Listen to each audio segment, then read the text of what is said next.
Good morning, Misfits. You are tuning into a special edition Misfit podcast at misfitathletics.com. On June 13th, we have a brand spanking new programming block coming up. Comp Block 3 is getting started.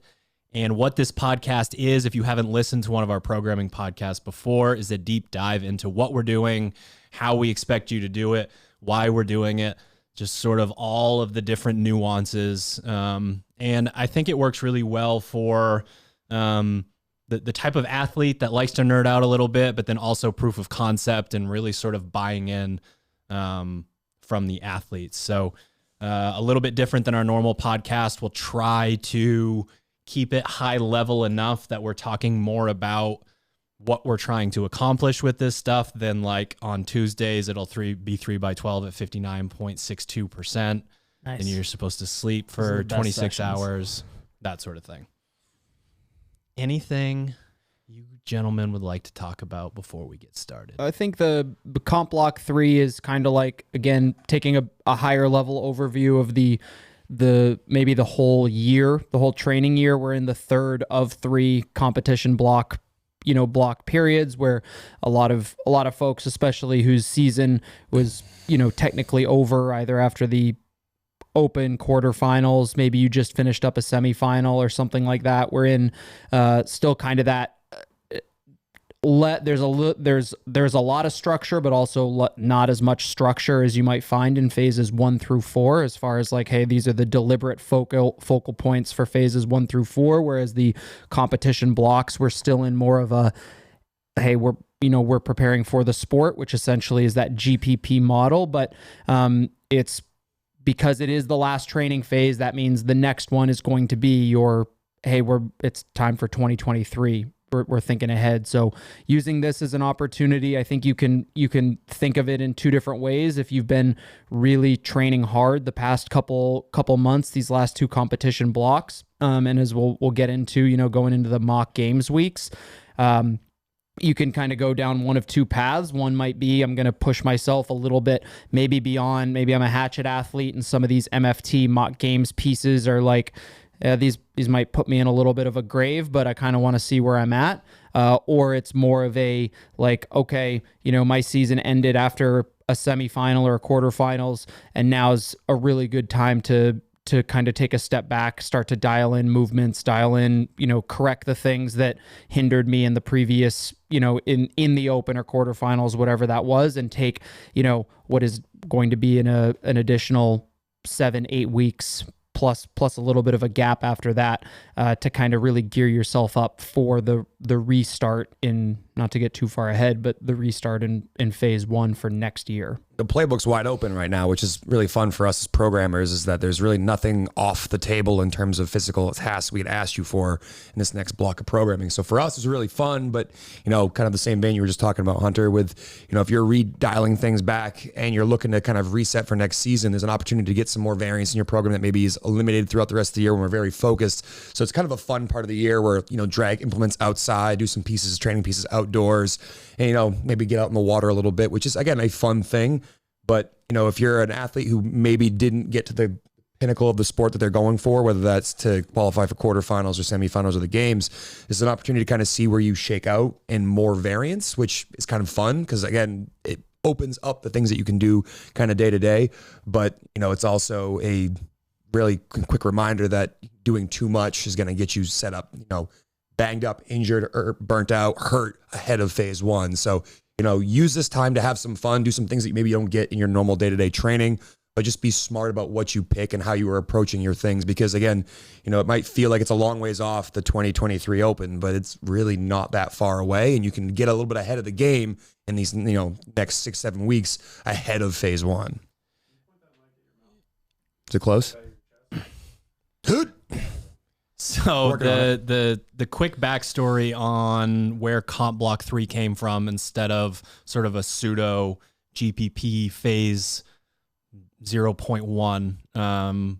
3 years ago, our games athletes gathered on our front lawn with signs chanting, let them join us, let them join us. Basically, the idea of them having their own programming and being on an island for the entire summer without the power of the community behind them And then, you know, as we've said before, a lot of our games athletes use specific athletes to say, okay, they kick my ass on machines, so I want to know their score. This person lifts more than me. I want to know their score. This person is just a beast on gymnastics. I want to know their score. So they rely on you guys much more than you would think. And we said, okay, we'll give it a shot. So immediately you go sort of to the, you know, back to the drawing table a little bit and say, if we're writing a program for CrossFit Games athletes, and we're asking athletes who haven't gotten to that point yet in their career, what's the best way to do it? And that's when we completely opened everything up and went sort of full a la carte and said, okay, so there are 7, 8, 9 training pieces on this given day that they're doing for games prep. Why don't you go in and choose the best, you know, 3 to 5 that make the most sense for you? The games athletes were really happy about how it went. And we were told by people following the program that it was the most fun that they've ever had on the blog. Now, we are not in the business of selling fun. We aren't? Zero fun, sir. Yeah, I knew I knew someone in this room would like me saying that. But I think to what you guys said, there really are sort of 3 options here. We can have 7 weeks of fine tuning where an athlete specifically does low volume and biases towards what they need to get better at. So you have this moment of time where you can prioritize your sleep and your nutrition, spend the whole summer with a great HRV, but you're also sort of pre-planning for that phase 1. We have the athletes who like volume, who want to sort of follow along. You can follow that peaking schedule. The only difference from comp block 2 to comp block 3 is instead of it saying pick 3, then pick 4, then pick 5, it says pick 3, then pick 3 to 4, then pick 3 to 5. And you can choose, am I following that peaking schedule? Do I want to sort of go up into the volume, see if I can smash mock games week, whether it's MFT or hatchet, and then go back down? And then that third option really is, do I need 7 weeks of fun? I do what I want. I get to wake up every morning, go in there and see all of this stuff and just choose what feels right today. That is perfectly okay at this point in the year. What's not okay is, see you later, I'm going to go do something else. Yeah. You have to be on a whole different wavelength to really do that. And, you know, even the best athletes in the world are potentially taking a month or less off, you know, after absolutely smashing themselves for the entire year. So just a brief overview of the structure. 7-week comp block. We have 3 weeks of peaking. Then we have mock games. Mock games will be available both for MFT. Well, it'll be available for all programs, but if you're looking for scaling options, you're going to be able to go in. Even if you're an MFT athlete, you can go in and see on Hatchet what makes the most sense there. 3 weeks back down the mountain. It'll be week 5. The week after mock games is not low volume by any means. It's just a little bit lower than Hell Week. And then we go back down to fine tuning, sort of like comp block 2. A la carte for non-games athletes. So literally, like, once you get through your morning movement and your warm up and potentially your accessory, it's wide open. I want to do 3 conditioning pieces today. No, I want to do 2 lifts, a conditioning piece, and an accessory, whatever it is. Games athletes are doing everything. All of our games athletes, unsurprisingly, promotion are remote coached. So, yep. You know, their volume and their specifics are figured out by their coach, but they are doing all of that. And what I'll say is foresight for phase 1 is just so important. If you feel like you need that head start, if you've never really bought in again, starting in June and made your way all the way back to the open, I think you should try it this year. And I think the pieces that you choose should line up with what you think you need to start getting better at in phase 1. Because if your body is just a bit more prepped for that, whether it's, again, more gymnastics, whether it's more bish work, whether it's more conditioning, lifting, and accessory, whatever it is, I would start that now. You're going to do a lot better in phase 1 if you start that now. You're going to get the programming or the podcast on a Monday. You're going to have a full week ahead of it starting to listen to, you know, what we're saying here, but also take the time, take a deep dive into like how the last year went. Look at what's coming up, you know, potentially as we kind of talk through the overarching themes of the programming, and then really make a plan moving forward. Like, you're right. You can definitely take 7 weeks to mentally reset, have some fun, mix things up. But if you're an athlete that really wants to move the needle across the entire season, it's got to start now. And what's great about this phase is there's going to be so much variety where so many different experiences happen that you can really hopefully open your eyes to, oh, I didn't think about this one thing, or I didn't think about that one thing as my like limiting factor. And, you know, a lot of the things that are happening across this phase are built upon, you know, progressions, and you're going to see those progressions as you work through those weeks. And again, a huge jump start, 7 weeks ahead of everybody else who is kind of finishing up this current season, can set you up for better success long term. And it's really hard right now, so far away from like the pinnacle of the sport, because we just got through for half of the CrossFit community, just did half of their semifinals. Like, it's hard to think that far ahead, but the people who make the most changes start now, not, oh shit, the CrossFit Games just happened and I'm really excited about, you know, getting into phase one. It's like, no, those people have already started 7 weeks ago. All right, so to not bury the lead here, everyone's favorite part of this podcast, the lifting, especially when I say that we are prioritizing peaking your Olympic weightlifting, both movements, heavy every single week. We don't stop there. There's also power variations rotated in as the volume goes up. You are going to be cleaning, you're going to be snatching, squat snatch, squat clean, power snatch, all that good stuff, and you're going to be doing it a lot. You're going to get to test how that's going for you in mock games. And then we're going to go even heavier with the percentages leading in after that. Obviously, the main goal there is so that when the games athletes show up at the games, we don't have to guess whether we're going to snatch or we're going to clean. A lot of years they do both in you know, some sort of heavy fashion. So that's a really big priority for this. And a lot of the program itself and the structure of it is built around that being a priority. Deadlift, squat, and overhead weekly in a GPP rotation. What that means for us is one of them is going to be super heavy, one of them is going to be more speed work, and one of them is going to be a bit more skill work or a little bit more high rep. And then another fun part of the year that we don't do as often, what we call quote unquote game strength. So you got overhead squats, strongman implements, a lot of heavy lunging variations, thrusters and clusters, and then some bench press in there just to make sure, again, that we're keeping that healthy shoulder that we always talk about. The last thing that I want to address with the lifting is, how do you bias? This is an opportunity to really strength bias where we've done the work for you. A lot of times in the year, you listen to the Comp Block podcast, the Phase podcast, and you say, okay, I'm going to go take this weakness template and put it in. We essentially have already done that for you.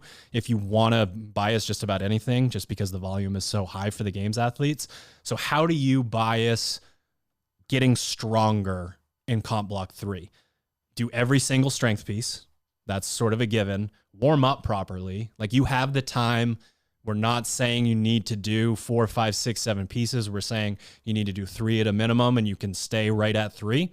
So that means you have the time. There's no excuses not to warm up properly and put the sort of effort and mental effort into executing on the lift like you would a conditioning piece. People are so good at warming up and executing on conditioning pieces and need to learn how to apply the same level of give a shit to the weightlifting. Yeah, it's just more important about how you do it more than just doing it. Like, you have to be obsessed with every single detail. And it's actually a really good article I think you wrote in the archives now, probably 5 or 6 years ago, about why you're not getting stronger. Yeah. And a huge component of that is just not being super in tune with exactly how you should be moving. So if you're not familiar with some of these movements, or you want to get a deep dive into like how to do them correctly, head to our YouTube channel, watch those videos. There's a ton of, you know, how to overhead squat, how to squat, deadlift, press, clean and jerk, all that stuff. So, you know, be a student of the game and be obsessed with how you are moving, and don't just check the box of, yes, I got the overhead squat today, or yes, I got the bench press, because yes, you will get better at them. If you don't do them at all and you do them even half-assed, you will get better. But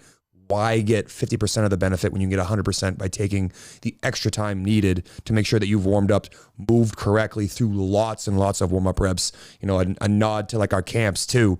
People come to a camp and they see what a clean and jerk warm-up actually looks like, and we're 45 minutes in and we've maybe used an empty barbell. We haven't even done anything with weights yet. And that's the kind of attention to detail that needs to happen if you are looking to make noticeable changes in this, because some people assume that just because it's strength work, like, oh, conditioning comes naturally to me, I'll never get strong. And those same people are often the ones that put the strength session at the beginning of their session. They do the strength work. They check the box of getting it done. And then they're excited about the 3 training pieces that are coming after it, because that's where they excel. If you're trying to get better at getting strong, you have to treat them as if that's the only thing you're doing the entire day and be obsessed with every nuance. And that's how you're going to make the needle move in this movement. Yeah. So we're doing every strength session. We're warming up properly. We're separating those sessions.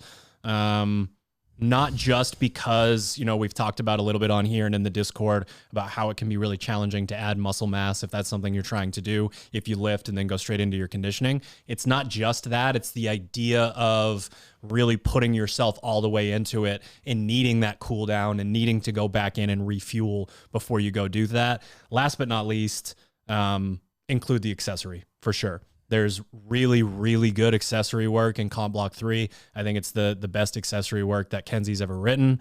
And it connects back to what we're doing for lifts on that day in a lot of cases, whether that's we think we've already checked off the boxes on how to get stronger. So now it's, we want some static holds. We want the types of things that keep your joints healthy, that sort of deal. So if you want to buy a strength, we're doing all the pieces. We're warming up properly. We're doing them in separate sessions.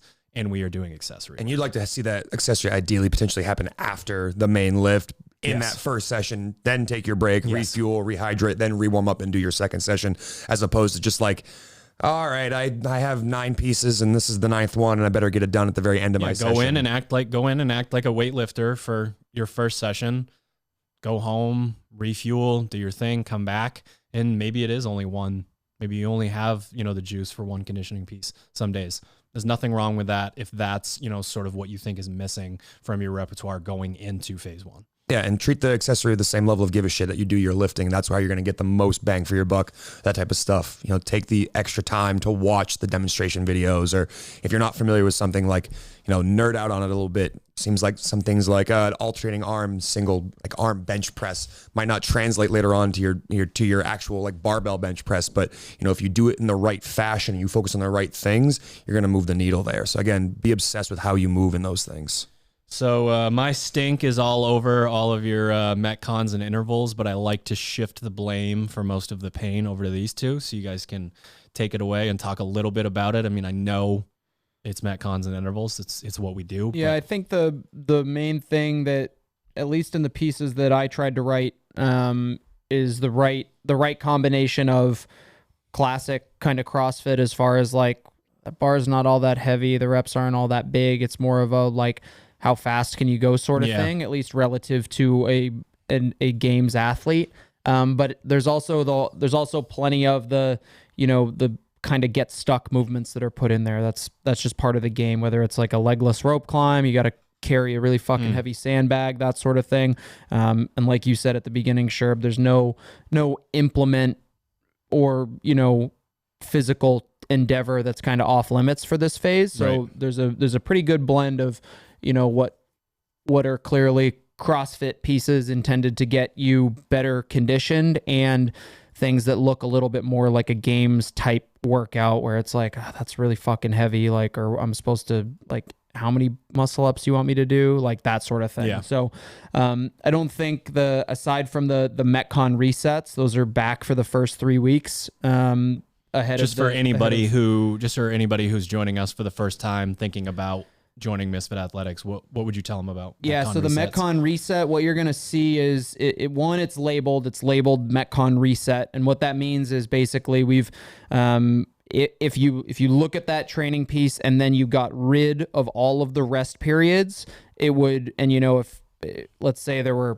muscle ups, there was 10 muscle ups, rest, 10 more muscle ups. If you pulled out that rest period, that would be a block of 20 muscle ups. So you're removing the rest periods and then reading the piece as like as one single, just a regular old AMRAP, rounds for 3-rounder, 20-minute AMRAP, whatever it is. And we have strategically injected rest at a point in the workout where we think your intensity would start to drop off. And the goal here, it's kind of a tricky, once you get the feel for it, you learn why it's so effective and why we do that for the majority of our semifinals prep. But it's basically, we're telling you to act like a grown-up and act like we're telling you to approach the piece with kind of where you would like to. I'm going to go, because there's that rest period, I'm going to go faster in the hopes that if in 5 weeks this piece came back around and all the rest periods were gone, my fitness would be in a place such that I could go at that pace that I did 5 weeks ago where there was rest, but now do it without that rest. So it is an interval in the sense that, yes, you're going harder than you would if there was no rest, but it's a little bit more strategic as far as where we put that rest period. So the approach to that is, let me look at the total volume of work. How fast would I like to go if I were the elite athlete that I would like to be in the future? And then attack it like that, knowing that you've got kind of the rest periods that were specifically put in a specific place to enable that kind of overreaching. Yeah, and a lot of it also comes from, we have a significant amount of athletes that are gamers. They're really the kind of athlete that knows how to go out there and turn that volume up a little bit. So for me, I want to know more about them within training. I want to know what those row paces are going to look like. What's that muscle upset going to look like? Are they going to be dropping the barbell at this moment? And we can start to figure out more strategic pieces of how they move when they're out there just absolutely crushing everybody within training within those first 3 weeks. It gives us a lot of data for those high-level competitors that know how to show out. It gives you the chance to overreach past where your current capacity is, and then say to yourself, like, how do I narrow the gap between when there is no rest and when there is rest? How do I narrow those things? And, as coaches, one of the things that we just did, all of us at our semifinals, is talk to athletes about pushing the envelope and like making sure that when you go out onto the floor that you're not gaming this. Like, the only mistake you could make out on that floor is playing it too safe and underperforming because you played it too safe. What's great about a Metcon Reset is it gives you that opportunity without totally thrashing the workout to reach a little bit faster than you want to go. And then when you go and compete, that just becomes your new normal. And that's a huge part of what I think's a value of the Metcon Reset. It's allowing you to go at a pace that feels a little bit risky, but still allows you to continue at the pace that you would be in the rest of the workout, so that when you go and do one of these competitions, you have the confidence to know that, like, what used to be a 145 on the rower is now a 140. And because you've experimented with it and seen what happens, you now know that is your new, pace for said piece. So the exciting part, I think, for an athlete is to be able to take that athlete IQ and go, all right, when there's 30 seconds of rest, like, I don't feel that much better after 30 seconds. So what happens if I hold that 140 instead of that 145? Oh, look, I can still do it. Great. That's my new framework. Then when it comes back around again, does that become a 138? Does it become a 137? And we continue to iterate and build. The thing I think about the Metcons and the intervals for this upcoming phase, just continued data collection, but at a level that might be closer to what you'll see out on the floor in Madison if you are to go to compete at the CrossFit Games. So, without being too, like, it's just Metcons and intervals, it's the opportunity to do this continued data collection that you do year round, but at a slightly higher level, so that when these things come around, you get more, the opportunity to do it in person or in training. You're not like, man, I've never done a 30-pound wall ball for that many reps, or I've never had to cycle 185 shoulder to overhead. Voila, this is your opportunity to figure out how that goes for you and how to, modify and how to move through those accordingly.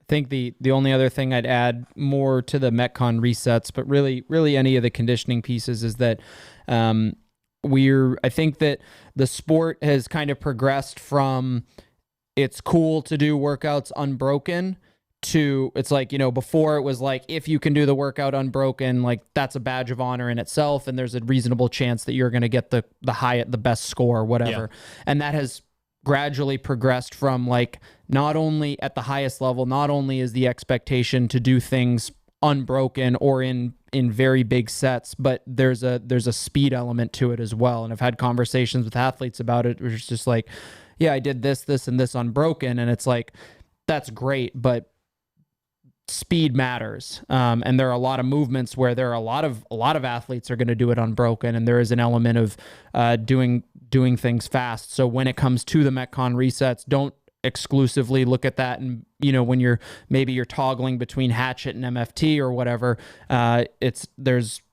don't think of it. Don't just stop yourself at like, oh, I can do those weights. I can do those reps, or even I can do that unbroken. Sometimes that's appropriate. Other times it's like, yeah, I could do it unbroken, but can I do it fast? And if not, then maybe that's a nod to either one, just change the approach a little bit, or two, consider the hatchet version or something like that.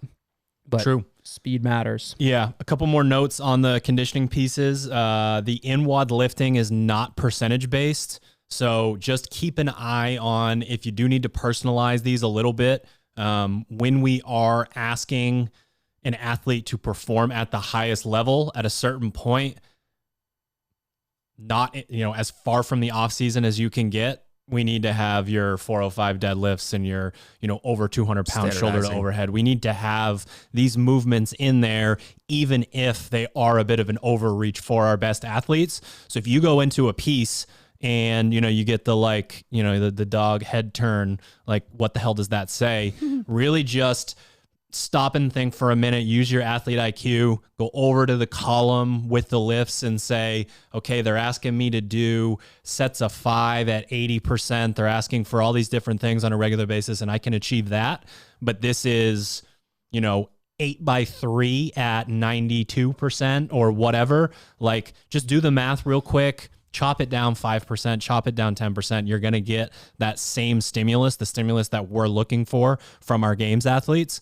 So just really pay attention if you have that moment where you're looking at a workout and the weight just doesn't make a whole lot of sense. There's something wrong with doing it. RX. Let's say pay attention to the it's the correct stimulus. to go in, and it's correct to go in and do that. Something I'm going to say over and over and over in this podcast, it's running season. You're going to be running, depending on what you're trying to bias, whether you're a games athlete or not, you're going to be running 3 or 4 times a week. You need to know what that does to your body. Does it fuck with your IT band every time, your knee, your ankle, your feet? Is there something about the way that you're moving? We can address that sort of stuff, but we know that 9 out of 10 athletes have, the 2-3 hours of Netflix and chill at some point during their day. Get on the ground, use the lacrosse ball on the feet, use your floss bands, do the human glove where you interlock your fingers into your toes and really work your foot. Try to turn your foot into a hand, the kind of thing where you have dexterity. Another way that you can do that is some of your warm-ups and cool downs. Take those shoes off, stop binding your feet, all day, every day, that sort of thing. But figure out what that does to you going out and running that often, and really address it, especially on your rest days, active rest days. But every single night, just having that audit during that moment of time is another level up in that athlete IQ of taking care of yourself, because just skipping it, we all know what happens. We've all been there. 2 notes. I would find yourself a good pair of running shoes. Don't try to clop around in your Metcons or Nanos if they're not comfortable for you and you can't run distance without feeling super banged up. And then the only thing I'd add, the biggest thing that's made a difference for me in the running. Nanos, please. Yeah, please don't do it. But as I say, the other thing is, get barefoot. I couldn't agree more with that point. I think not in your running. No, not in your running. Right. In your cool downs. I just wanted to clarify. In your I know warm-ups. that's not what you meant. The important thing here is that you're trying to strengthen all the little intrinsic muscles of your foot. And if you want to know, how to make sure that you're bulletproof against running, you can go out and do it's not egregious volume. I would say on an average week, probably not running much more than 10 miles in total across the entire week. There might be some weeks where there's a bit more. Let's say if there's a 5K repeat at one point during the phase. 90-minute run. Give or take. But the important thing here is that you're trying to strengthen those muscles ahead of time. And one of the best ways to do it if you're not used to it is just to spend some time walking barefoot. Definitely don't go out and do your math barefoot, but eventually work your way up into walking, in some unfamiliar terrain. And that's going to make sure that those feet are bulletproof so that you can go and do these things. And then for the love of God, once you finish running, take care of yourself. Don't just towel off, drink some water, drink a protein shake and go home, but spend the, 15 minutes fully cooling down and then really addressing the areas that might get you, because there isn't much better movement for moving your fitness needle when it comes to the sport than running, but it can also beat the hell out of you if you don't do it well. So if you want to be able to play along the entire phase, you have to make sure that post running, you take the 30 minutes to 45 minutes necessary to make sure you're ready for the rest of your training.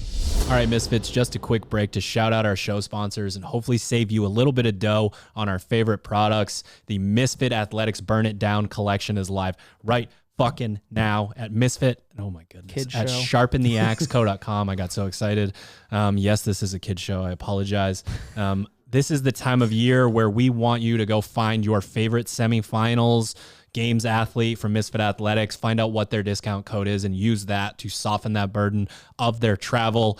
Man, I don't even know where to start. We have finally revamped and released the joggers that everyone has been asking for. We have black, we have gray, we have purple. I'm wearing the purple ones right freaking now. If you're watching on YouTube, that mobility. I love these things. We have revamped.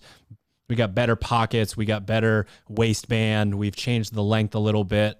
Same great material that you're used to. Really excited about that. One of my favorite products that we've ever done used to be called the Nimbus. Made more improvements. It's now called the Endure Hoodie. We got a nice black, gray Misfit across the chest. Nice and simple, really lightweight, nice hoodie there. And then we have the, Misfit Agent Space Invaders shorts. We got the white booty shorts, which have that longer inseam and outseam now based on your requests. And we have the same bomb ass design in the Misfit Athletics men's shorts as well. All of that can be found at sharpentheaxeco.com. Use the code word, insert athlete name here. We're also brought to you by Proper Fuel. You can head to properfuel.co, use the code word Misfit to save on your order.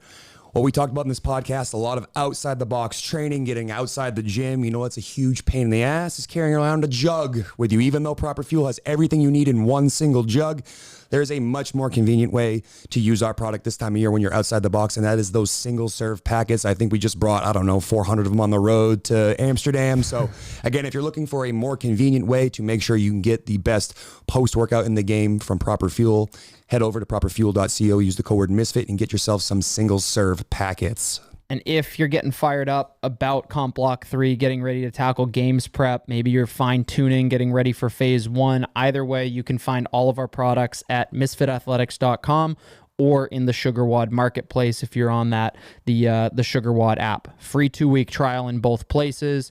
Poke around a little bit, take a look at the weakness templates if you're on that pro tier, take a look at the, weekend, considering, this time of year, a great time to be able to see that full week in advance with full kind of like GPP style and almost a la carte, being able to pick your training pieces, being able to see the full week might be something that is, that you would like in that, in your program. So that, you can find that in the complete tier.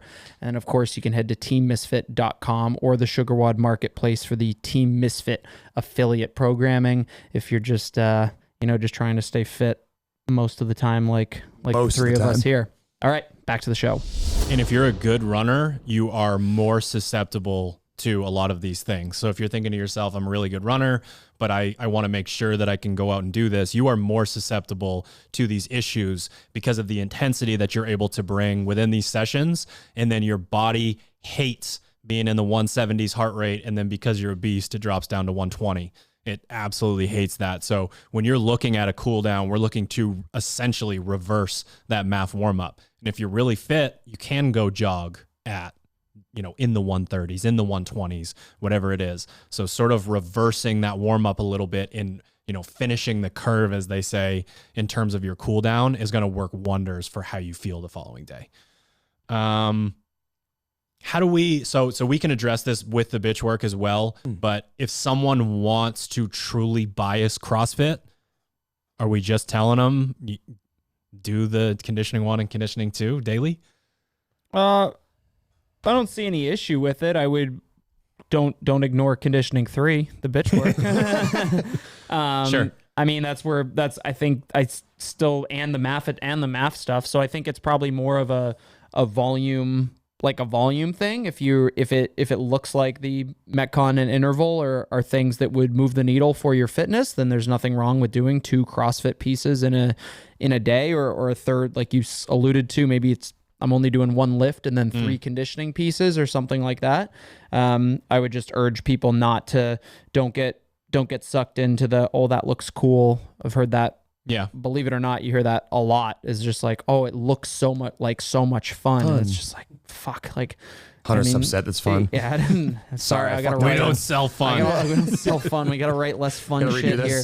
But don't be fooled into thinking the piece that looks fun is the one that's gonna do the most for your fitness. So don't ignore your bitch work, for the love of Christ. No, don't do that. And honestly, the people who have the intangibles across They got the heavy lifts, skill sessions look good, bitch work looks good.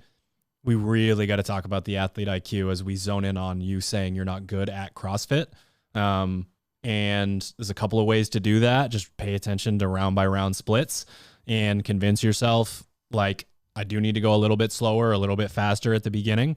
So many people have asinine splits between rounds 1 and 2 in CrossFit workouts, whether they're short or long. So we want to look at that. And then Sherb's smirking over there. Round 1 specialist. He's not speaking to me at all. And honestly, with Sherb, it can be challenging because he's a bigger athlete. A lot of the things that slow and like a regular sized CrossFitter down in those moments are easy. They're easy for him. It's easy to go at 1,500 calories per hour at the beginning. It's easy to move this barbell this many times at the beginning, but unfortunately it's going to take that toll. His range of motion is larger. It's going to end up being an issue.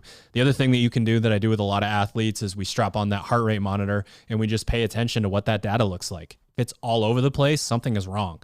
CrossFit workouts are supposed to start kind of low and gradually go up to kind of high, like every single one of them. Yeah. So if your data is all over the place, then we got to address both your pacing, and then some people panic when they get to a movement that they don't like. So it's a few different ways to do that. But as we said, don't skip your bitch work. To go back to your original point, like the nuance here is, I think, is on a machine, there's very low skill relative to all the other movements you have in CrossFit. There's an opportunity to really move the needle for... And there's a fucking speedometer staring at you. Exactly. There's a lot of data in front of you, but there's also the opportunity to have very low skills, so you can, on the short pieces, go really hard, the moderate pieces go kind of hard, and the long pieces be very deliberate with how you pace things. Aside from all of the skills of, like, you know, is your grip right? Do you do the toes bar correctly? Did you throw your hips to the right part and the muscle up? Like, I think of the CrossFit workouts as a great way to express all the fitness that you develop on a machine. And don't get me wrong, our sport requires you to do more than just machines. But if you're looking to really move the needle on your fitness and you're like, you know what, it's my gas tank that held me back last year, you probably need less handstand push-up muscle-up workouts and probably more rowing intervals, bike intervals, and ski erg intervals than anything else. So again, I think it's fun to mix things up. And if you're looking for the mental break, you don't need to do the bitch work every single day. But if you take 7 weeks off from being on the machine, how do you think you're going to feel when you go back to phase 1? We're like, all right, cool. You're going to do 5 by 2K row. We might not do that. I don't know. I was gonna. We will. Something very, very similar is, and maybe more for the athlete IQ side, is that you need to understand. You need to be paying attention to if you're saying, like, oh, I really struggle with this type of workout, trying to identify what it is. Is it a time domain thing? Is it a movement thing? But yes, I think I like to think of the Metcons and intervals, especially this time of year, as more like our sport-specific training. It's putting the strength that we gain in those back squats so that you can cycle the 225 shoulder to overhead in the within the confines of a Metcon the way that it's supposed to be done. And we do the rowing intervals, the 30-second sprints, the shitty 3-minute anaerobic kind of intervals, all the way to the maffetone stuff to facilitate that engine so that you can be kind of attacking the Metcons like they should. So think of the bitch work. I think of the bitch work as like the energy system training, because like you said, there's very low barrier to entry as far as how it's like, well, I can't do any more handstand push-ups because they're gone, or my skill isn't proficient, isn't quite there yet. But on the machines, you have a really golden opportunity to determine kind of what, imagine or learn. If you don't know what like kind of our energy pathways do and how those work and how we train those, that would be a great place to start for an athlete, because we take those things into account when we're writing the bitch work, and that translates heavily over to the 3, the 12, the 20-minute AMRAPs. True. All right, bitch work. We have running maffetone work from starting at 45 minutes in week 1 to a 90-minute run following linear. Tell everybody what the linear progression following is. Linear progression up to 90 minutes in your last one. It is an even progression, so you are going to see weird numbers in there, and Hunter will twitch every time he reads them. Don't worry about it. It doesn't matter if you run 54 minutes. It's going to be okay. You don't need to keep running for one more minute to get to your 55. Dare fucking run 55 minutes on the 54-minute. Drew's going to fall through your roof and punch you in the throat. Don't do it. Strangle you with a floss band. So If you haven't been following Misfit Athletics, or we need to, pick the rock up and you crawl out from underneath it, Maffetone work in its simplest form is performing whatever we're asking: running, rowing, mixed machine, biking at a heart rate of 180 minus your age. I don't want to spend that time again because we have so much content surrounding this. Go watch previous podcasts, listen to previous podcasts behind the programming there on our YouTube channel. There is a lot of resources for Maffetone. On your active rest day once a week, we have mixed machine Maffetone work. So you'll like for instance, do 2 rounds of 10 minutes, 10 minutes, 10 minutes on different machines. I know we're going to get the question about what if I don't have this? We're just looking for you to mix it up. So if you do need to go, rower for 15 minutes and stationary bike for 15 minutes instead of 10, 10, 10, it is what it is. If you need to just stay on your assault bike because that's all you have, there's absolutely nothing wrong with that. We are just looking to provide the best opportunities for the games athletes in terms of what that programming looks like. That goes linear progression from 60 minutes to 90 minutes. That 60-minute session is week 1. We start right off with that longer one. Trust me, it will feel faster than 45 minutes because you get to switch as often as you do. Also on the active rest day, it is swimming season. So you can choose to, maybe you are biasing your conditioning and you love being outside and you want to do both Maffetone sessions and the swim. That's perfectly okay. It's long, slow swimming. We get in the pool of the open water and we practice for 15 minutes. And then we start a linear progression of just reach and breathe. Learn to reach and breathe and get calm in the water and, sort of stay long and figure out, where you're turning to breathe, whether you're switching sides, whether it's every X amount of strokes. We're going to do that from anywhere from 15, 20 minutes up to that 30-minute time domain. And then we're going to stay in the water and cool down, just again, continuing to make sure that we feel really good with how we're moving.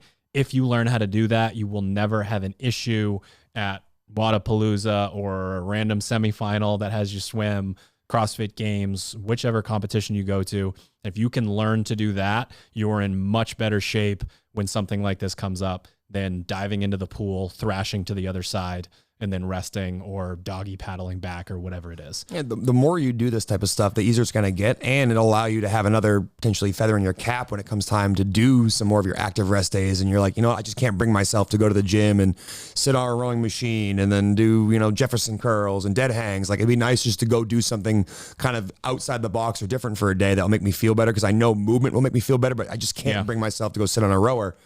Congratulations, you spent some time in the pool last year and now you're more comfortable and you can go there and do things like mix between freestyle and backstroke, and now you're able to flush out and get yourself ready for the rest of your training because you spent some time in this phase, and now it carries over the rest of the year. So again, it's just another opportunity to get better at something you don't do very often, which then opens the doors to more variance across the entire season. Especially if you're someone that has regular access to a pool, you might prefer to do your flush day in the pool as opposed to going to the box.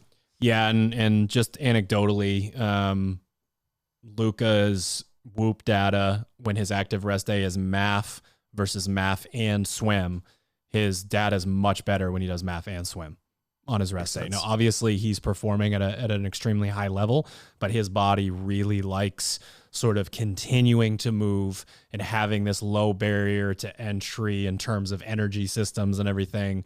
Musculature doesn't really get, crushed in the water. It's kind of hard to do that to yourself. His body likes that, and he's able to jump right back into training much better than if he does full rest day or just the MAF. It's a great way to get full body reps. We talk about doing the bike erg versus ski erg for lower body versus upper body endurance in terms of MAF, and like teaching your body how to like essentially use its own ways. Like, the pool uses your whole body simultaneously the entire time. So it's sort of like combining the bike erg and the ski erg together into one full body sort of, maybe not Maffetone session just yet, but the ability to use both those things to accumulate reps. Keep mentioning Discord for anybody who is not following Misfit Athletics yet and wants to join. That's discord.gg/Misfit Athletics. One of the best things that has happened with having the Discord is we've realized how much athletes enjoy digging into the bitch work and then comparing scores. there was a period of time where we tried to make the bitch work a bit more sexy and just sort of assuming, oh, they'll like to do it more if it does, if it's written this way versus this way, that sort of thing. We are in just another block of no nonsense bitch work based on taking the lead of people being like, hell yeah, let's do it.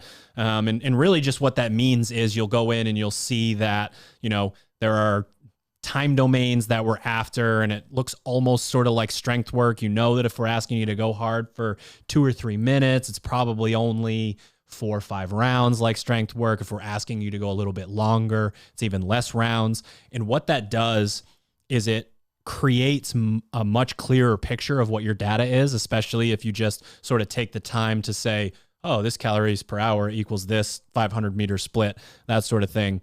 And you get this data where you start to create these, you have the silo of rowing, and you just start to create these like, okay, if it's this long, I usually go about this hard. If it's this long, I usually go about this hard. And then randomly you'll see, oh, they want me to go even harder for longer because of this rest period, that sort of thing. You're going to learn that we are not asking you to know much more than like 3 or 4 segments of time when it comes to your splits.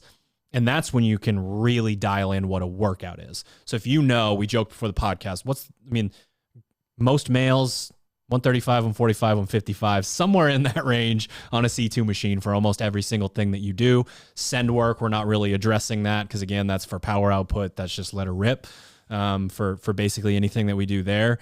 And when we know that, we can then go into a workout and ask not only how long are you asking me to perform this, but how long is this whole workout? And what does it feel like? And that's what's going to dictate like it's not like 1K repeats when there's a 1K in a workout, because, the workout might be 1K and then you're almost done soon, or there's an insane amount of other things that you're being asked to do in terms of time domains. So, well, this isn't a 1K row. This is a 3.5 minute segment of a 30-minute workout. So what does that do to my pacing? That sort of thing. When we add in the maffetone, that's when we know, okay, my 1Ks are normally this, my maffetone's over here. I'm trying to figure out what that gap is. Where is that slider over here? And again, with these time domains being repeatable, going from machine to machine, we get that clear data. We can start to make sure we are performing our bitch work really well, really dialing in, knowing last time, I know this is very similar. I know that they did calories the last time and they're trying to trick me by the fact that it's just meters now instead, or an AMRAP or something like that. But I held a 148 for 5 minutes. They're asking me to do it again. I'm going to push today. I'm going for a 146. I'm going for a 147. It's no different than adding 2.5s to the lift that went pretty well a week ago or something. This is exactly what Roy and I talked about during the age group semifinal, the bench press and the rowing. I don't know if it was a week before or 2 weeks before, we did almost the exact same amount of intervals on the rowing machine, where it was like 500, 1,000, 1,500, 2K, 2,500. And because we had just done that, he basically called his shot at both the 500, the 1K, and the 2K almost to the second.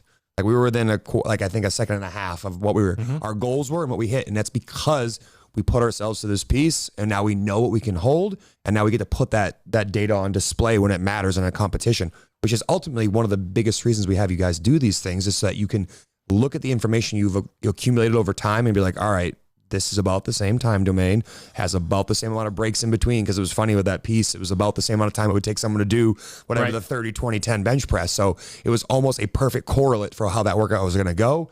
Ended up being one of his best placings across the weekend. And one of the things he spoke to me afterwards is like, it felt really good to be confident to know that I could hold this pace, and this pace. And that is why data collection athlete IQ is so important, because it allowed him to know right then and there how hard I'm going to go and almost call the exact amount of time it was going to take him to do the workout ahead of doing it.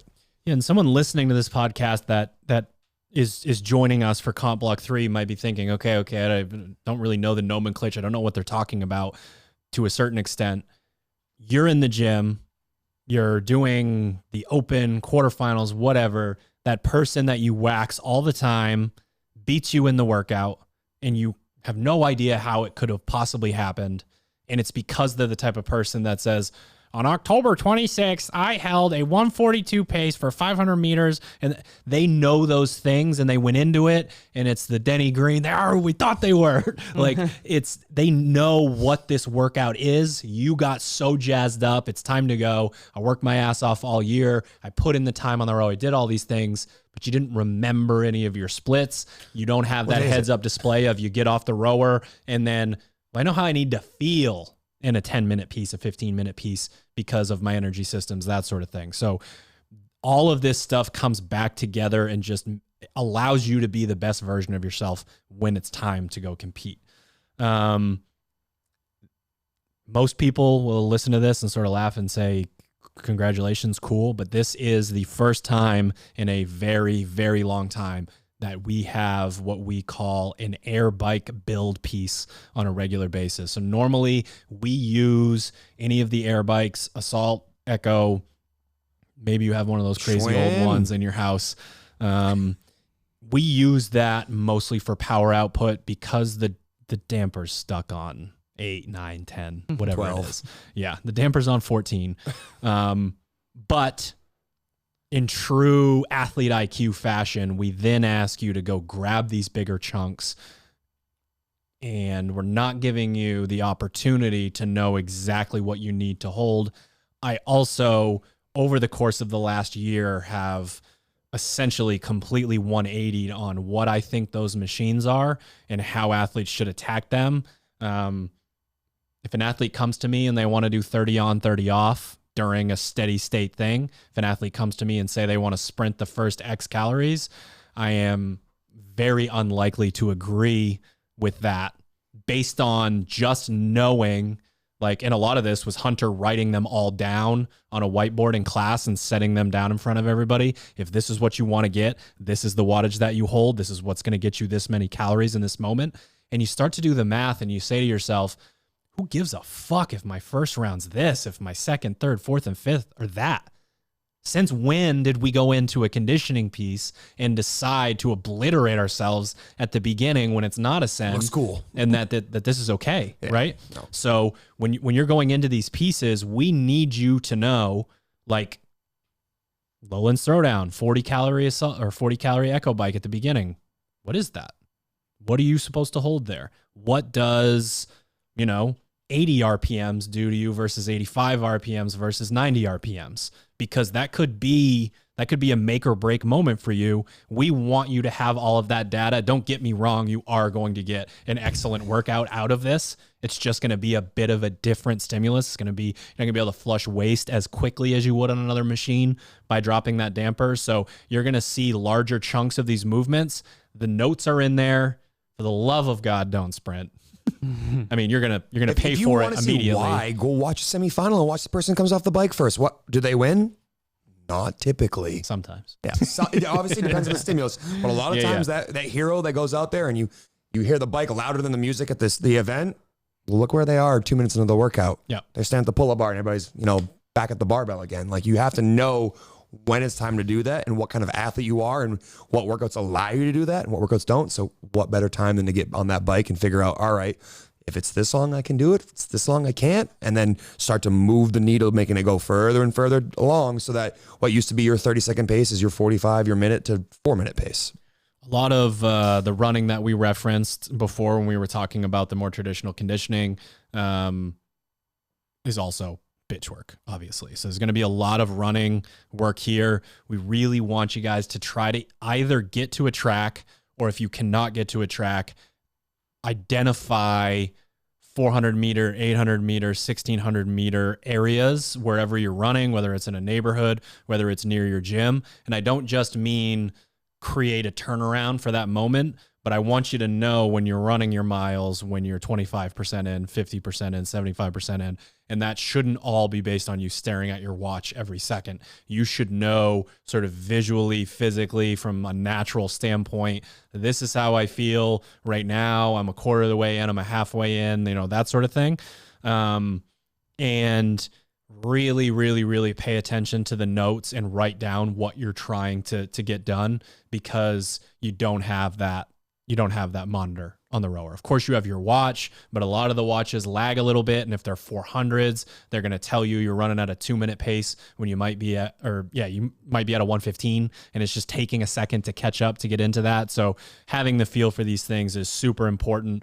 Last but not least, there is what we call pseudo sprint work in there. It's basically getting an athlete comfortable with running things closer to 200 to like 600 meters. Going out there, and whether you want to call it a controlled send or just, the gear below sprinting, that sort of thing. We want you guys to know what that feels like, both to like get your musculature ready to be able to perform within doing that, but then also like, how hard can I actually go? Like if I want to go PR my 400 meter run, what does that feel like? Like how close to a sprint is that? What would happen if I started sprinting? Wouldn't go that well. Just FYI, throwing that out there. Pro tip. And yeah, that's the bitch work. There's a lot of it. There's a piece every single day. We have 90-minute bike sessions built in for weeks 3 and 5 for the games athletes that you guys can join in on if you're looking for a little bit of fun. But it's a lot of simple, straightforward stuff that can provide some pretty incredible results. All right. Next, skill work. Skills. It's more gamesy is what I like to say about it. There's things like pegboards and vests, and you warm up for your muscle up sessions with strict muscle ups, deficit handstand push-ups, handstand walk, where we're asking you to either go up the ramp, or we have, like 400 feet for time where you rest a certain amount every time you come down. Don't follow the skill if you shouldn't. It's just not the kind of thing where, or maybe you see that it's this many pegboard climbs and you say to yourself, setting the clock for 30 minutes, I'm going to practice just seeing, what it's like to get those points of contact, holding on strong with one arm to move the other peg, that sort of thing. You can practice these things. You can also head over to Hatchet. Even if you are an MFT athlete, head over to Hatchet, see what's there, be intuitive about it. Say, my strict pulling strength is trash. I'm just going to do 3x10 or 10x5, strict pull-ups, strict chest to bar, whatever. You can mimic these things pretty easily. We take out the deficit, we take off the vest, that sort of thing. Just make sure that you are not going into these sessions and remapping movement patterns that you've made good because you're just reaching a little bit too far within skill work. Yeah, I say don't skip it. I love the idea of putting the clock on for, somewhere between 10 and 30 minutes, depending on what the skill is, and just saying, I'm going to try. Like a big part of like the early days of CrossFit were people just trying different things and figuring out like, what is the most efficient way to do 15 pull-ups for time, or what's the fastest way to get up this rope, climbing it. So these are things that if you are kind of in the more of a greenhorn in the sport, you're brand new and you don't have pegboards, you haven't figured out how to get over the ramp just yet. You start with a plate on the ground, you walk over that, then three plates, then 5 plates, then you work your way to the ramp. The skill component here, the neurological component of our training, sometimes takes a back seat because it doesn't make you feel the way that lifting a heavy barbell does, or like breathing heavy does, but it's a tremendous part of our sport. And if you're neglecting it totally, do not be surprised when you go out to compete and all of a sudden you're like the only person out there that can't do said movement. You have to put these things in there. And the carryover, that's one of the best parts of these skill pieces, is that, something silly like I'm going to put the ramp out on the floor and I might only get over it once the entire time, but I'm going to kick up on my hands and walk a bunch. In the meantime, is going to make your shoulders stronger, more stable, which means better overhead squats, better thrusters, better other movements. So even if you can't do them to their full capacity, there's still a lot of value in setting the clock and just saying, I'm going to do my best to figure out my version of this stuff. True. If it sounds like I'm reading this next part about accessory, it's because I am literally reading this next part about accessory. It is. Within secondary strength, so anything that says lift 2 and accessory, we're trying to hit an accessory lift, carry, and hold daily. This time of year calls for plenty of grip work, GHD sit-ups, sled work, lunges, bench press, vested push-ups, overhead stability, and my final note was optional, my ass. If you are trying to get stronger, if you're trying to go to the CrossFit Games, if you are trying to accomplish better grip work, better GHD set, I'm kind of get the point of what I'm trying to say. It says optional accessory because we want to make sure that you are using your athlete IQ to choose your volume, choose the things that you should.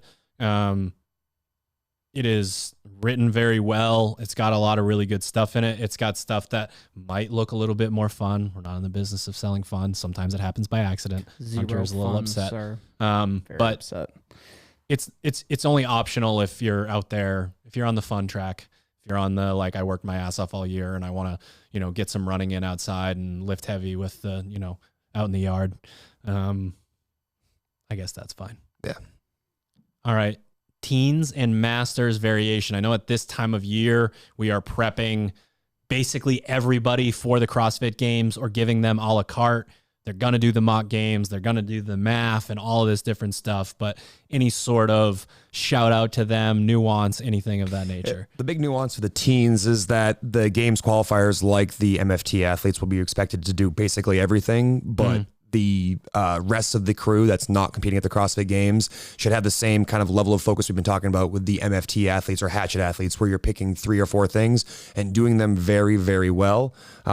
Because again, we are trying to set up ourselves for the following training season. And that means, yes, experiment, have a little bit of fun here. And, I was thinking back to myself as like a teenager, I'd probably be super excited that there are like 12,000 things every single day that I could do. And I want to do them all, but just don't fall in that trap. That's a really easy way to get stuck in that, like, I'm a B+ athlete, but I want to be an A athlete. I'm never going to make that like jump up to the next level.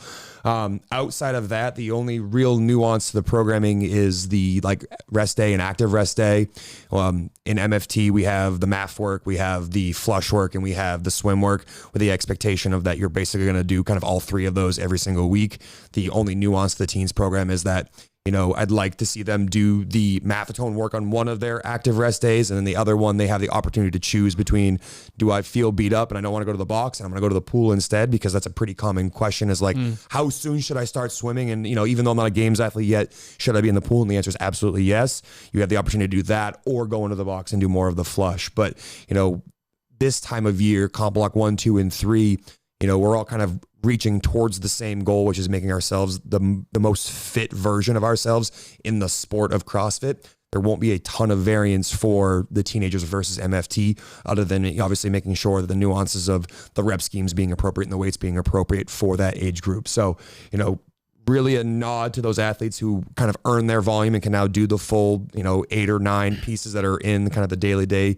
programming. But if you aren't in that category, please, for the love of God, do not do all the pieces, or you'll be stuck in the same spot you are right now next season. Yeah, it's important to say, Sherb, you coach a bunch of our age group games qualifiers, and if they weren't going to the games this year, if something had gone wrong in the qualifiers, if they got injured, if they took a year off, you would not be having them already at that level be doing this volume unless they were going to the CrossFit Games. It'd be impossible for them to ask them to do that right now and expect them to be that good come next, open quarterfinal, semifinal. So again, it might seem like the best play is to catch up immediately, but it doesn't work that way. You build a baseline now so that you can go up one step come August, another step up September, another step up October, and you climb those stairs across the entire season. If you think you can leap all those stairs and expect to be at the top at the very end, you're just going to be burnt out and frustrated and wondering why, you get to like the height of your season where you should care the most and give it your all, and you just have nothing left to give because you already wasted all of that with unnecessary volume and just for funsies early in the season. For the Masters, it's very similar kind of story. There's no massive difference between the structure of MFT and the Masters, other than kind of the appropriateness of the pieces and the weights, and obviously continuing the modifications for the 55 plus crowd. There's a little bit more instruction as far as the choices. So there's almost kind of 4, for MFT athletes, it's kind of like games qualifier or not. With those Masters group, with that Masters crew, there's kind of 4 different categories between your 2 different age groups, the 35 to 54 folks, and then the 55 plus, and then within that, I qualified for the games. Right. I didn't qualify for the games. So just paying attention to the picks there. The volume is, it would appear is appropriate for the respective age groups. The similar to the MFT program, where for MFT games level athletes, they are doing all the training pieces every day. For the Masters program, it's the same thing for your 35 to 54 crowd, those guys, the program is kind of structured around them. So the 35 to 54 folks are doing everything every day. Our 55 plus, we've got a couple of more kind of specific instructions as far as choosing which pieces, or we are telling you which pieces to do on which days. Some days is everything, other days is not. So just for those qualifiers, just paying attention to those training pieces, and obviously making any adjustments that you need to make using your own, using your intuitive kind of athlete IQ. And then similar on that, to what you said on that fourth day, on the, the swim and the MAF day, we're looking at most games athletes fitting both of those, the swim and the additional MAF session, in kind of over the course of the week, whether that both of them are on the same day, and maybe the other day, your more traditional rest day, let's say Sunday, for example, is kind of the flush, or the weekly, basically the weekly flush that we have programmed in there. But for everybody else, it's not a bad idea to maybe pick one or the other. Maybe it is the season where it's just like, yep, instead of an extra day of maffetone work, I am going to get in the pool, figure that out a little bit, or if you don't have access to it, or just want to continue with the maffetone stuff on that rest day, then that's available too. But there is that running.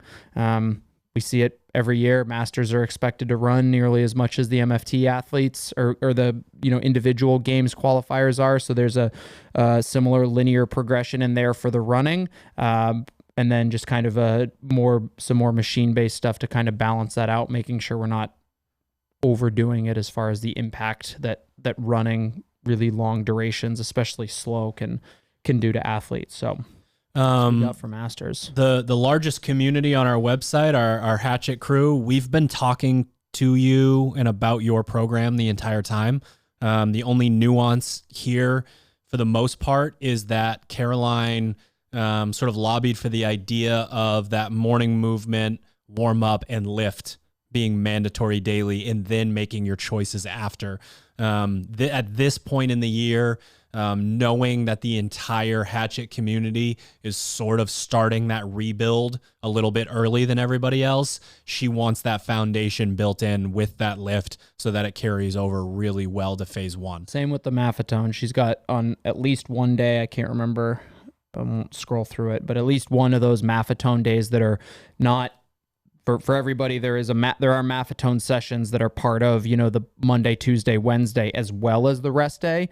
But she's got a couple of those sessions as mandatory for the Hatchet crew, which I think is perfectly appropriate. That's like a live long and prosper statement right there. Sure. Go run long and slow and lift heavy weights. Yeah, we're putting the kind of bookends in place for what'll be the rest of the year, the rest of the time. I want to give some warning shots for Mock Games Week because I think it's so important to take this time, this little chunk of your summer, even if you have to slide it over a week. It's 4th of July week. It is, I believe, Hunter, correct me if I'm wrong, we go Monday, primer day, Tuesday, day one, rest day, and then 3 days in a row. Correct. The warning shots are just to say, try to line up either this equipment or, well, we'll get into it. Yeah, get into it. It'll explain itself. Warning shots. There is a sprint triathlon in there. Please try to swim in open water. Hey, stay close to the shore if you need to. That's fine. I could stand paddle boat beside you. I could stand up if I wanted to. Your friend's next to you on his, stand up paddle board, whatever it is. Road bike, running on the road. Zero fucks about what the temperature is. You get nice and cool in that water when you start. Sleds on a football field or huge parking lot. We're looking for 100-yard straight shot for this bad boy. It is a fucking gem. Yeah. We want you to be able to do it the way that it is programmed. The idea here is the tortoise and the hare race each other, and we've tried to even out what it means in terms of how each can execute where they're at, and we want to see which athlete reigns supreme. GPP fitness wins everything. We are asking anyone who competes at semifinals level, which includes the old school sanctionals, whatever the hell we're going to call them. This hurts me a little bit. I'm sorry, RX Smart Gear and Dave, you make the best ropes out there, but they ask athletes to use the Rogue heavy rope, and it fucks people up pretty bad if they don't know how to use it. There's a lot of athletes that know how to use it that say it's almost kind of dumb and too easy, but we need athletes to know how to use that thing. And until they switch over during these periods of time, we are going to ask for that. There are sled drags as well, so make sure you have some sort of harness situation that you can hook up either to a true drag sled or just the sled that you used. Most of them you can, just hook a carabiner up to somewhere and pull. 200 and 150 pound sandbags, 70/50 pound sandbags, and a yoke with all kinds of weight. So make that list. Think about how you would either, there's going to be scaling options built into Hatchet, so you guys know what you're trying to do there. But those are the things that really stood out to me as like, I need to do a little bit of planning. Maybe I'm going to this gym on this day. This is my outdoor day, that sort of thing. But pegboard's also in there. That's starting to become pretty normal for a CrossFit gym. Maybe less normal for a lot of our garage gym type athletes. We got some strict chest to bar pull-ups in there as a scale. If you can't find yourself a pegboard's a little bit more fun than strict chest to bar pull-ups. So again, week of July 4th, mock games week, MFT, Hatchet, Teens, Masters, the whole crew, Misfit Anywhere. We are doing it that week, and it's a special week when it comes to the style of programming that we do. If you ever wondered what it's like to do your own version of the CrossFit Games, we have analyzed the shit out of what they've done, when they do it, how they do it, weight ranges, progressions of this was on the yoke this year, and then this was on the yoke this year, so what's next? That sort of things. A lot of thought that goes into mock games week. And I think you guys will have a little bit of fun with it, especially if you can get a crew together. Maybe it's far enough in advance that you can head onto the Discord and say, who lives, wants to throw down. Who wants to throw down, who lives in my neck of the woods, who wants a bunk mate for a week, that sort of thing. So, Comp Block 3, it's a fun time of year, Super fun fun program to write. And I would just say that, we've sort of laid out the options for you. Take some time to think about what makes the most sense for you, whether you're going like true bias on a certain thing, whether you want to have a little bit of fun, whether you want to follow a peaking schedule because you think you're going to qualify for the games next year and you want to know what that feels like. Whatever sort of scenario you're in, I think we've got stuff for you. The a la carte method seems to just work with this time of year. People wanting to get out of the gym, have a little bit of fun. Super excited. I love the open playbook feel that Comp Block 3 presents us, and no better time to see kind of where your fitness lies when you get thrown more tests and more implements and more stimuli than maybe you get throughout the rest of the season. So I love the fact that it's basically good for anyone regardless of what your goals are in terms of having fun all the way up to preparing for the CrossFit Games, and double down on talking to the community and getting in Discord and figuring out if you're an athlete that's gearing up to the CrossFit Games, you're picking off those people and asking them, who's a good rower, who's a good biker, and you can find those people to compare scores with on certain pieces. And then from there, you can get people to maybe join you on some of these things that tend to be grueling because, it's games prep. You're going to have some things that feel insurmountable until you get them done. And, what better way to get involved and get yourself ready than to involve others to help, join you on those things. Yeah. Also a good time for, if you're not currently following, but you're on the fence. We talk about this is like when we get back into the more structured kind of phase 1, phase 2. For new folks, those first couple weeks tend to kick people in the nuts. And this is a great time to have a little bit more freedom to pick things within the program, within the way that we write programming to address your weaknesses, whether it's address weaknesses, have fun, fine tune, whatever your path, your kind of chosen path for the next 8 weeks is, but really good time to kind of get comfortable with the programming so that once it wraps up, you can hit the ground running in the kind of off-season training phases. Did we do it? We did it. All right, ladies and gents, thank you for tuning in to another episode of the Misfit Podcast. And thank you to our show sponsors. You can head to properfuel.co and save on any and all products, the best pre and post workout in the game, by using the code word Misfit. You can also head to sharpentheaxeco.com for the Burn It Down collection. This is the time of year where we want you guys to find your favorite Misfit semifinals athlete, go to their Instagram, find out what their code is, and use that so that you can sort of soften the burden of all that travel that they have to do, hopefully from semifinals also to the CrossFit Games. And last but not least, misfitathletics.com or the SugarWOD marketplace to follow Comp Block 3. Or if you're like us, you work out at an affiliate, teammisfit.com or the SugarWOD marketplace. Doesn't matter if you own a gym or not, you go hound that owner, you let them know it's time to jump into that Team Misfit so you can be as fit as these two in most workouts, and sometimes me, like if it's strict handstand push-ups. We'll see you next week. Come at me.